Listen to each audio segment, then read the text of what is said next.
পা দুটো যেন থেকেও নেই। হাতে ভর দিয়ে মানুষের সঙ্গে তাল মিলিয়ে চলতে কষ্ট হতো। এমনি করে নানা প্রতিকূলতার মধ্যেও থেমে যাননি। বলছি লিমার গল্প। পরিবারের ভরসা ছিল না, তবে ছিল বন্ধুদের অনুপ্রেরণা। তাতেই ধাপে ধাপে ডিগ্রি পাস।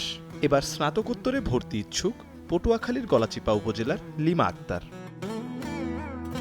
অদম্য ইচ্ছাশক্তিতে লিমা এগিয়ে গেলেও অর্থের অভাবে স্নাতকোত্তর ভর্তি ও শিক্ষক হওয়ার স্বপ্ন হাতের নাগালের বাইরে চলে যাচ্ছে। একটু সহযোগিতা পেলে পরিবার ও সমাজের বোঝা না হয়ে কর্মের মাধ্যমে জীবনের সফলতা সুনিশ্চিত করতে চায় সে। ওয়ালটন আবারও মিলিনিয়ার অফারে ওয়ালটন ফ্রিজ কিনে আপনিও হয়ে যেতে পারেন মিলিয়নিয়ার। মিলিনিয়ার ছড়াছড়ি দেশ জুড়ে, এটা শুধু ওয়ালটেনই পারে। বিগত আমি এইচএসসি পাস করছি, ডিগ্রি পাসও করছি। এখন আমি মাস্টার্সে ভর্তি হব।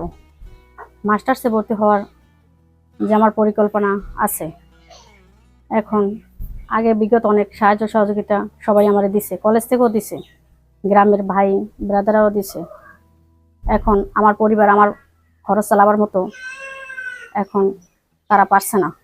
আমি এখন পরিবারের কাছে বোঝা হয়ে গেছি, যেন তারা কি করবে আমারে নিয়ে। আর আমার সবই আছে, কিন্তু সব থেকেও এখন আমার কেউ নাই।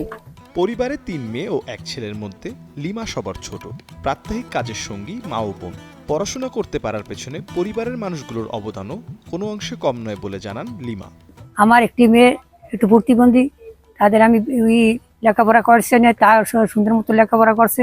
আপনাদের কাছে একটা আবেদন করছি, আমাদের মেয়েরার একটা চাকরি হয়। আমি তখন বুড়ো মানুষ। কোনো বিষয়ে প্রাইভেট পড়া ছাড়াই 2017 সালে এসএসসি ও পরবর্তীতে এইচএসসিতে সফলতার সঙ্গে পাশ করেন লিমা। প্রমাণ করেন নিজের উদ্যমী মনোভাব। ভালো ফলাফল ডিগ্রিতেও। শারীরিক প্রতিবন্ধকতা হার মানাতে পারেনি এই স্বপ্নবাজ তরুণীকে।